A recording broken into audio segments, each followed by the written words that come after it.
Hey, everybody. Happy Monday. I hope you're doing well. My name is Minda Hart, and I am the author of a new book called Talk to Me Nice: The Seven Trust Languages for a Better Workplace. This is my fourth book. You may have read some of my past books, The Memo, Right Within, You Are More Than Magic, or this may be the first book that you've read. And so, regardless of where you're coming in to the fold, to the squad, I'm happy that you're here. We're having 4 dynamic conversations this week. We are on LinkedIn Live, we are on YouTube, we are on Facebook. And so tag somebody right now because trust is hanging on by a thread, no matter what industry you are in. And I created these 7 trust languages because I felt like we were not speaking the same language.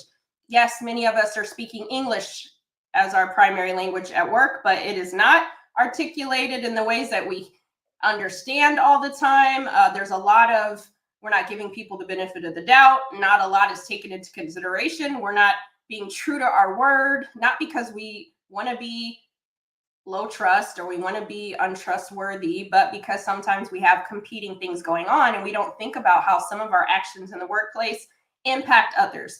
And those decisions that we make either enhance trust or they erode trust. And so my hope is that we can enhance trust because we are going to spend 90,000 hours of our lives in the workplace. Let me say that to you again. 90,000 hours of our lives at work, and trust should be the main character, right? And so in order for us to do that, we need to have better tools in our toolkit to talk to each other. It's not enough to just, I said what I said. It's how did that land? Did they understand what I said and how I said it, and was it interpreted properly? And so communication really is the key. I don't think it's necessarily trust issues. For those who know, I'm a Drake fan lyrically, and he has a song called Trust Issues. So I don't necessarily think it's a trust issue per se in all cases, but I do think it's a communication breakdown. And so I'm excited to dig into one of my 7 trust languages. They are transparency, feedback, follow through. You can see them around sensitivity. I have them around the border here. Security, demonstration, acknowledgement. And today we're talking about follow through with my good friend, award-winning author and public speaker and motivator, Kanika Tolver. Let's bring Kanika to the stage. And if you used to show up for our LinkedIn Lives, you know that Kanika is a friend, but she's an OG, and we always have a good time. Welcome to Secure the Seat, Kanika. Hey, Minda, how you doing? Good to see you, girl. I know it's been a long time. How you been? I'm good. I'm good, and I'm really excited because as my brother Mike behind the scenes, he said the band is back together this week, and so I'm excited. Yes, the full band is back. We're back. We're back, We're and on a we're ready. reunion tour. It's the reunion right here on LinkedIn Live. And so, Kanika, for those who may not be familiar with your work, I want them to hear about you in your own words. Hey, everybody. My name is Kanika Tolver. I'm from the Washington, D.C. area. I am the best-selling author of an amazing book called Career Rehab. I spent over 20 years in the GovTech industry, and I just be out here doing my things. I be doing a lot of things in these Twitter streets because I'm still on X. For those that don't know me, I'm the Twitter Spaces queen. I'm still hosting Twitter Spaces over there on that amazing app that some love, some hate. But I'm just super happy to be here today to talk about your amazing new book. I've been digging into it, and I would have to say the storytelling is pretty epic in that book. Thank you. That means a lot coming from you. I will say, thank you for the trust. My main trust language is acknowledgement, and you've acknowledged my storytelling in the book, so I appreciate that.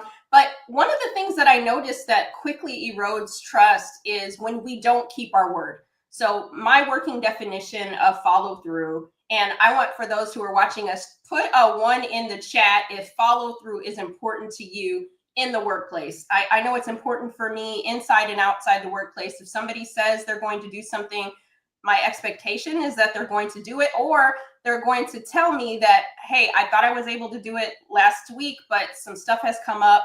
I'm not able to do it when I said, but it's still going to happen. I even like the check-in for that. That still keeps trust as the main character. So I'm just curious, in your definition and in your world, Kanika, what does follow through mean to you? Follow through definitely means, I guess, I'm just gonna be authentic here. I'm from the DC area, so I'm gonna use a little bit of, it's not quite the corporate language, but a little bit of urban language here is like standing 10 toes down on doing what you said you were going to do. And I think that when people's words and their actions and their values are not aligned, people don't have a lot of trust in their follow through. So alignment is the assignment, right? So if we are really wanting people to follow through, they have to align with doing what they said they was going to do. And I really believe that when we don't see follow through, it comes off as fake and unauthentic, and people don't have confidence in us saying that we're going to do something again in the future. So really, it's really about just standing 10 toes down, being solid, remaining true to your word. And, that's where I think people can have a lot of trust in you when you do stay true to your word. 1,000%.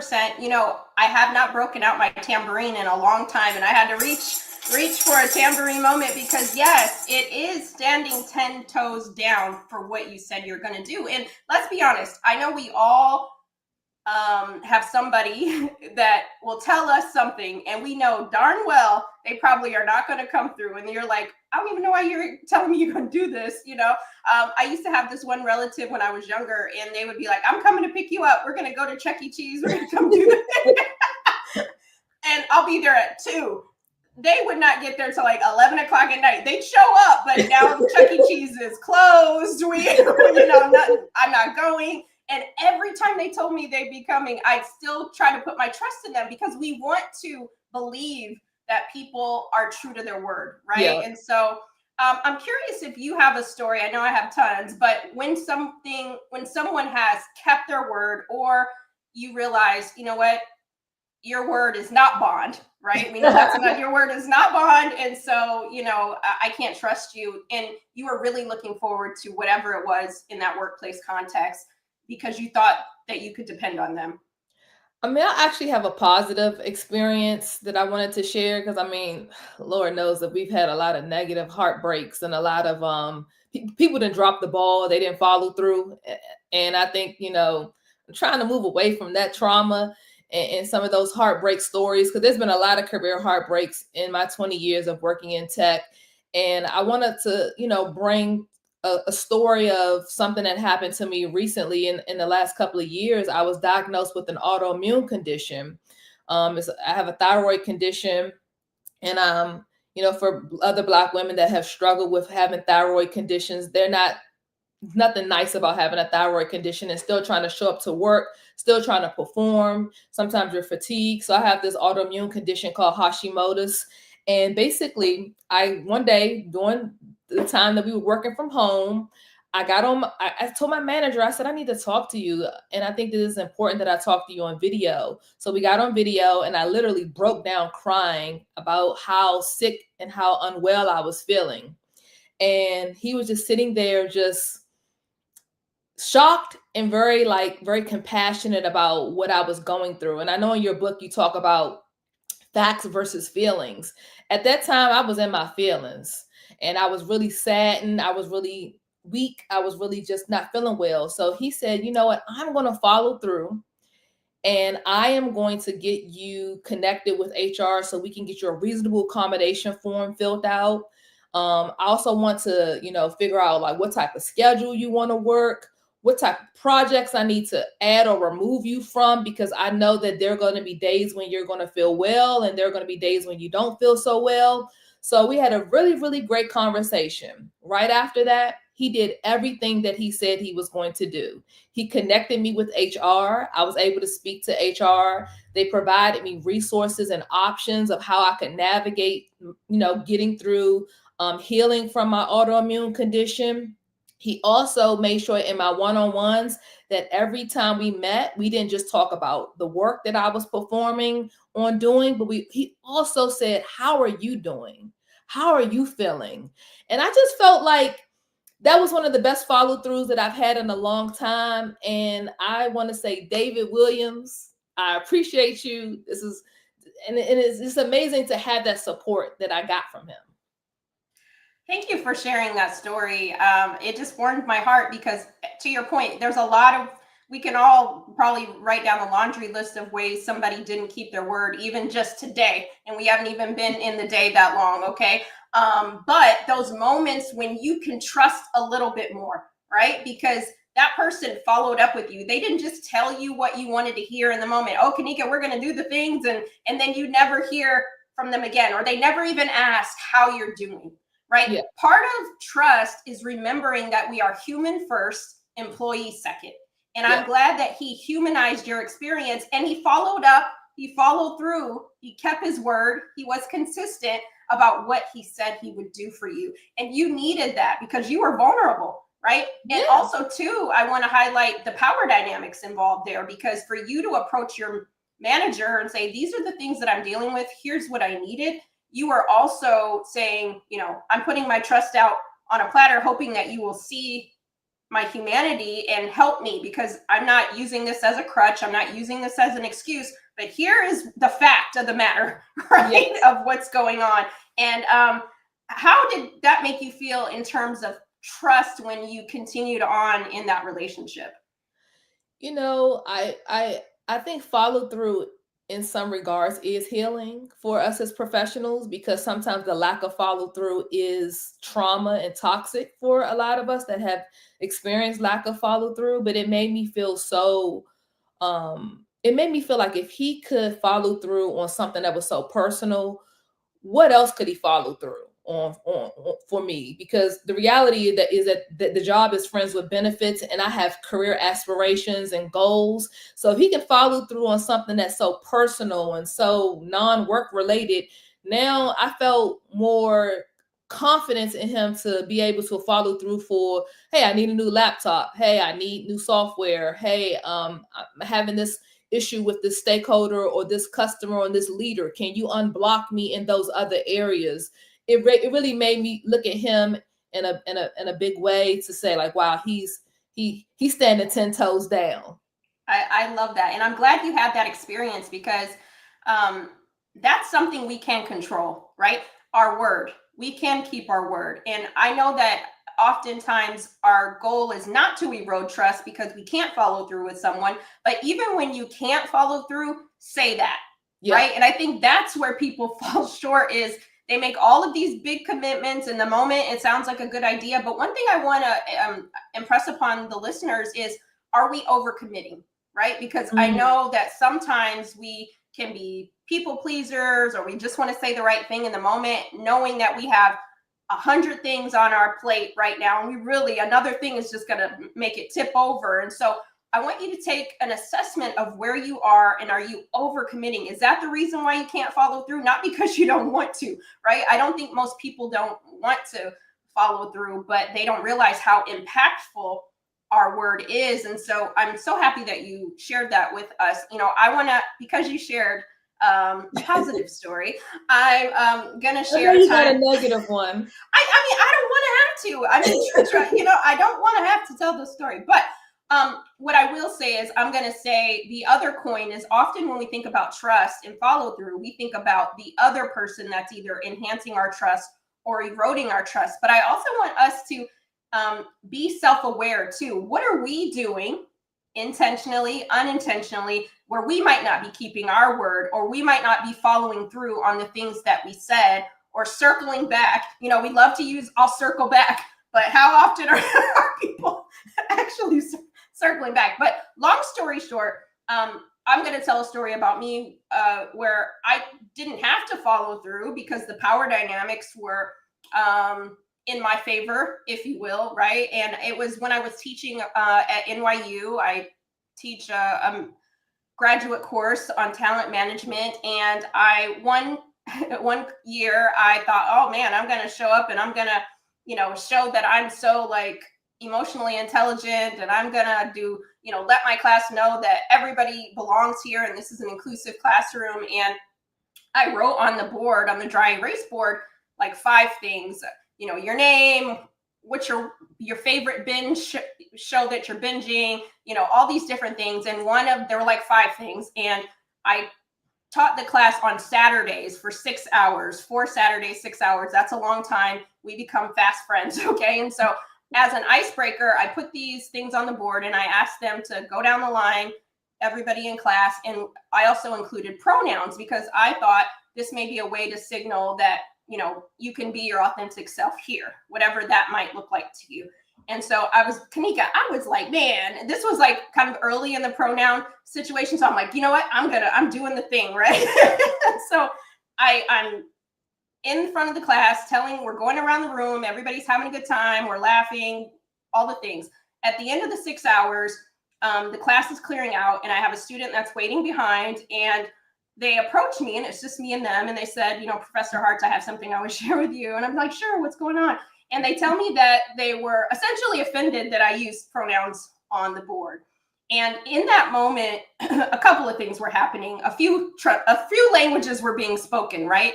They were being transparent with me about how that they understood my intention for putting it on the board, but maybe some people were not comfortable using that type of language, or it felt like they were outing themselves or something like that. And I hadn't considered that, right? And I could have been like, that's not what I meant. I could have been defensive, all the things. But long story short, I heard them out. I apologized and said, that wasn't my intention, but I hadn't considered how, my intention might have impacted yourself or others. And, thank you for coming to me and letting me know that. And so instead of being like, I'm the teacher, I'm going to do what I want and all the things, and I apologize, but part of the apology was following through on what that meant, right? And acknowledging what that person said. Longer story short, the next week when we had class on Saturday, I apologized to the class. I said, I just was having a thought about what I asked you all to do in the icebreaker, and I just want to apologize if it made anybody feel uncomfortable. That wasn't my intention, but I know that, we're all learning these new languages, and so just wanted to put that out there. And I didn't throw them under the bus or anything. I just acknowledged that because I wanted to acknowledge and follow through on the apology, right? Because if they felt this way, maybe somebody else in the class could have felt exactly the same way. And then also in other classes going forward, I still put that in the board because I wanted to signal that this is inclusive space. But what I did was you choose the 3 out of 5 that you want, right? And so again, even though that student was no longer in the class, I'm following through on my goals that are in alignment with keeping a creative space. And so even we may not, I didn't wake up that morning and say, who can I offend today? What I mean? But I followed through on that. And I think that's the piece that we can consistently walk out. Curious if you have any thoughts, Kanika. No, I love that. I actually read that in your book. You guys need to go check out Talk to Me Nice. But I love that so much about how you circle back. And I think that acknowledging that some people actually, sometimes these managers, they're not circling, is more like a triangle, and it doesn't feel authentic and healthy. And I think that it's so important to acknowledge that there are going to be some people who don't come to you and have the courage to tell you that they felt offended, or they didn't feel uncomfortable. And I think that was so amazing because I love in your book, because I'm gonna reference the book since I've been reading the book. I love that your response was that you talked about trust is honesty is the foundation of it, right? And you was honest with yourself to acknowledge that you made an error in what you intended on doing, and you corrected that. And I think a lot of managers, they're not really willing to be honest with themselves when they do follow through in a way that's maybe intentionally or non-intentionally offensive. And I think that a lot of times people take offense that you didn't get offended, you didn't get upset, you didn't take it to heart. And I love how you handled the situation in that in your book. Thank you. I appreciate that. Chapter 10 for those who haven't read it yet.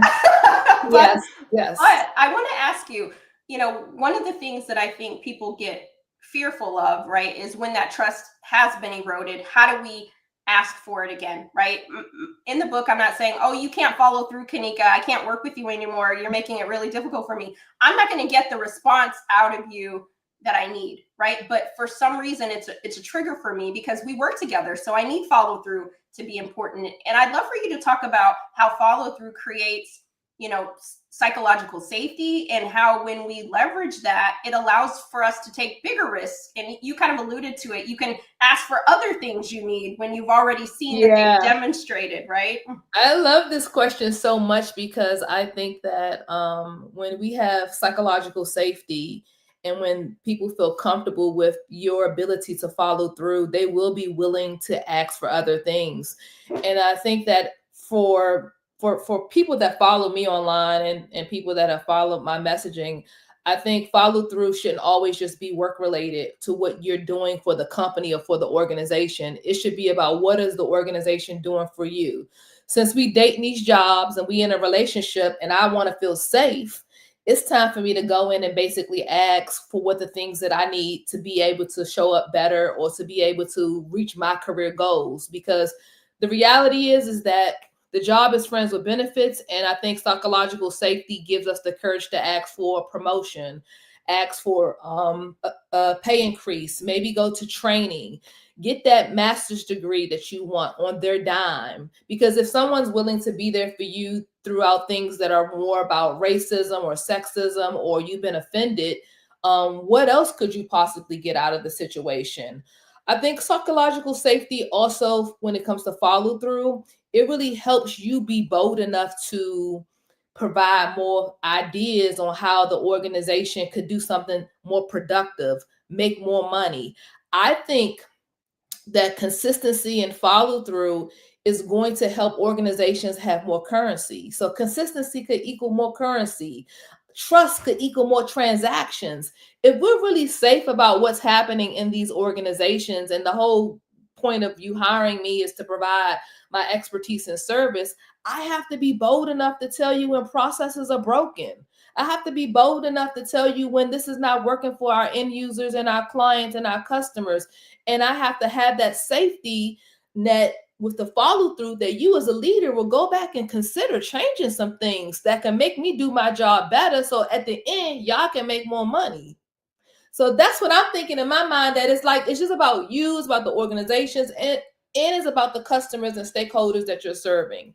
That's going to create psychological safety for everybody. Preach, preach, preach on the Monday. I love that. And that's true. Where's the offering plate, please? Pass it around, Michael. Get it ready. I want you to say that again about the currency. Say it one more time so people can marinate on I'm gonna let it marinate because I was going in. I got a little excited, but I think I know you talk about consistency and how consistent follow through is so important, but consistent follow through could equal more currency, not just for the organization, but that can also equal more currency for you as a professional, meaning that you can get that pay increase, you can get that promotion.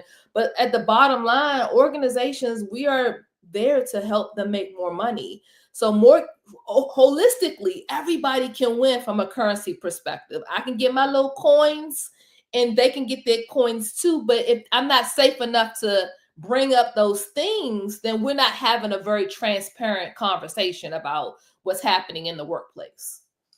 Absolutely. Trust is the new currency. Consistency is currency. And part of that, when people trust you, then you can ask for the things that you want. A promotion. Let's be honest. If you talk to your manager and say, hey, I've been working really hard, and during the next promotion cycle, I would like to be considered. But yet you're never doing what you say you're going to do. They can't depend on you. All of these things, you think they're going to be thinking about you for a promotion because you're being so inconsistent, right? And that may not be your intent, but this is how it might be being viewed. But what would it look like if you put those chips in, put that currency in? Oh, okay, I'm going to do what I say. I'm going to follow through. I'm going to show up the way that I need to, because then when I ask for what I want, they're going to trust that I can do it, that I'm going to be consistent in that thing, right? And trust equals transactions. Trust is good for business. We're not talking about kumbaya, let's all get in our snuggies and just be like, we trust each other. Trust is also good for the bottom line. I talk about the statistics in the book, but we need it. And our word is very important. And again, sometimes we aren't going to be able to follow through, but we also need to say that, because if somebody's waiting on a deadline from us and they don't hear from us, and then they got to tap back into me, Minda, are you still going to do what you said? And you know, and I know that you're waiting on that from me, right? Do not keep people on read, folks. Do not keep people on read in the workplace. I think that we have to acknowledge that follow through may not always be the response that we want, right? Sometimes it's not going to be, when our manager follows through, we may not get what we asked for. It may be a delay. It may be a setback. It may be a hard no.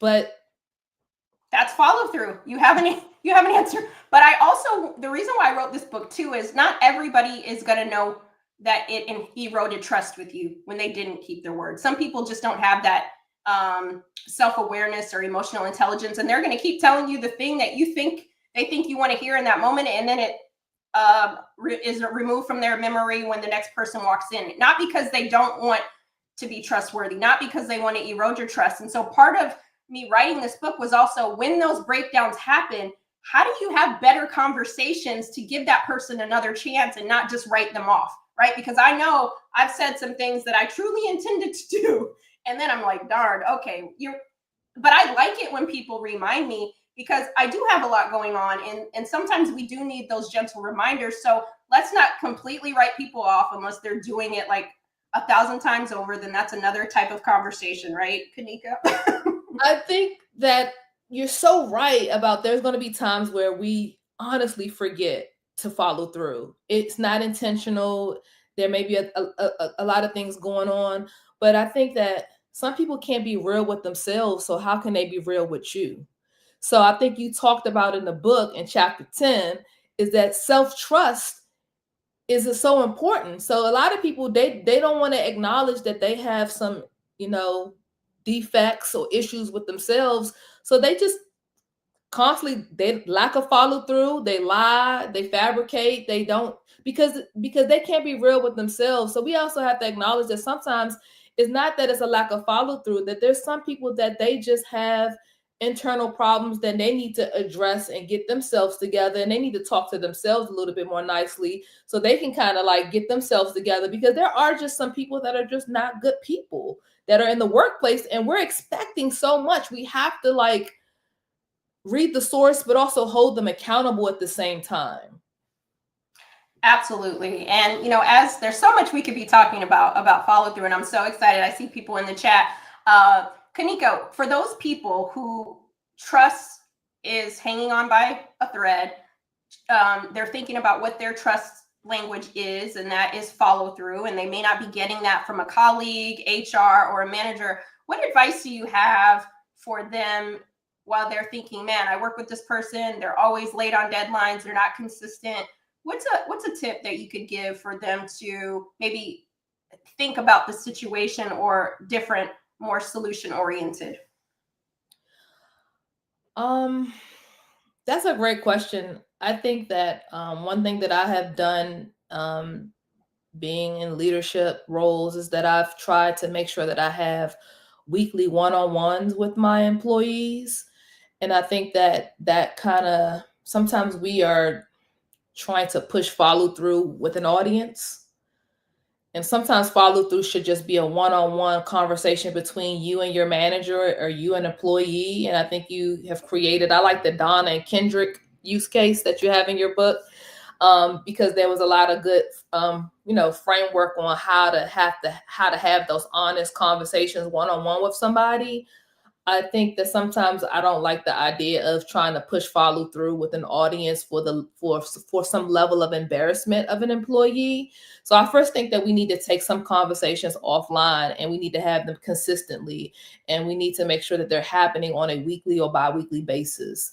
So I create a little framework in my brain. It's not necessarily from the book, but the first thing is we need to follow the problem.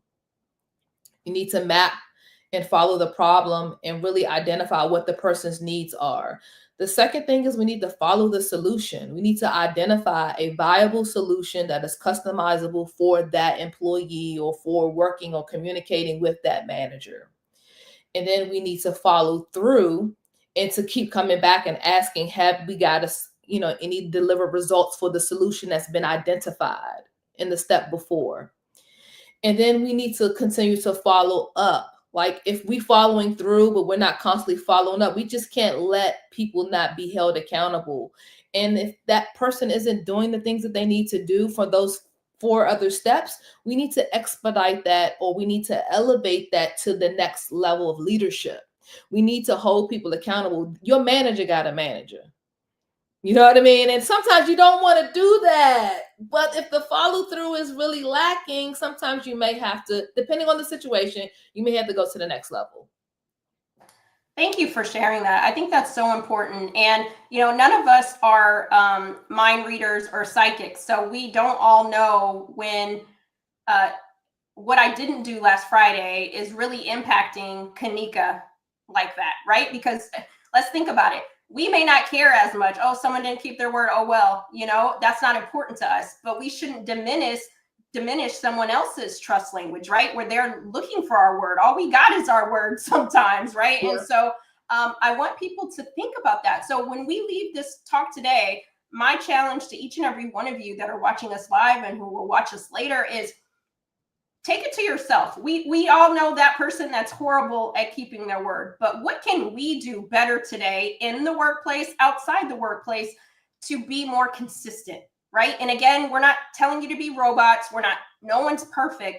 But if I say I'm going to do something, maybe I don't just jump to say, yeah, I'll do it next Tuesday. So you know what? Let me take a beat. Let me think about what my schedule is. And let me see if I can provide that at a time that works for you. And if I can't, I'll let you know that. Right? I think we're so quick to say yes to everything, knowing that we may not be able to do it, right? Or maybe you need a couple months before, right? I just recently, somebody asked me to be a part of like a committee, and I really want to do it, but I just don't have the space, the bandwidth to do it. And instead of going in circles with that person, ask me next Tuesday, I responded to them and said, right now is not a good time for me. Let's circle back later in the year, and maybe that will be a better time for me. Instead of me saying yes and then not showing up on time for the meetings, they have to run after me and get answers on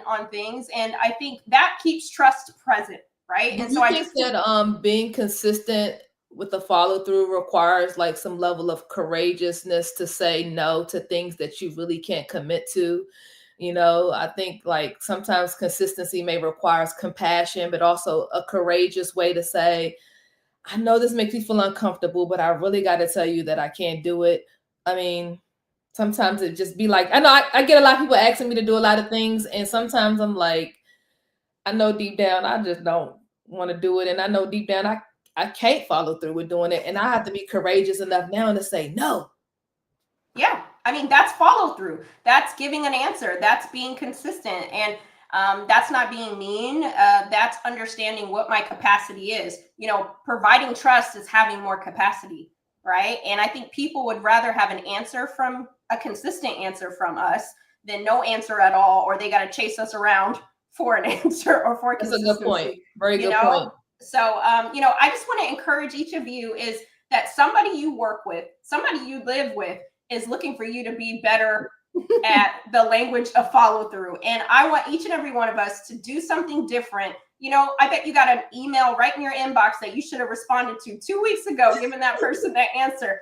Follow back up. It may or may not be the answer that they want, but that person deserves to hear from you, right? And so that trust is back. I know for me, even if somebody said something last month and it didn't happen the way that I thought, but they ping me again, be like, Minda, I dropped the ball. I'm like, you know what? I might be able to trust this person again. We're gonna try it again, right? I like a good sincere apology though. Yeah. I like the acknowledgement that you didn't, say anything back to me. I just, the text messages with the read and read receipts, those are the things that kind of bother me, because it's like, you read my email. So the fact that you read my email and I sent it like more than once and you didn't respond, that can kind of, you send a Teams message and somebody doesn't respond, or Slack message, because in the workplace, we're using a lot of collaborative tools.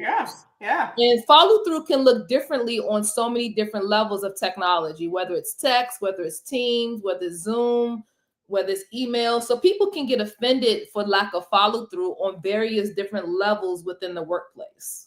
I'm glad that you called that out. Something that I'm starting to do more of, because follow through isn't necessarily my primary trust language, but I know it's because of the work I do. People need to hear back from me in certain ways on things, and I need to follow through in my life. And so what I'll do is I'll respond and say, I want to acknowledge that I received your email, and I will do my best to respond within the next week or two, right? Or I know I said that we could do a Zoom coffee, but my schedule is a little tight right now. Let's touch base back in at the end of October and see how things look. I'm not committing again to getting on Zoom with you, but I'm saying I want to acknowledge, I want to follow through. I want to, I have a friend, and she, her name is Natalie. She runs Factuality.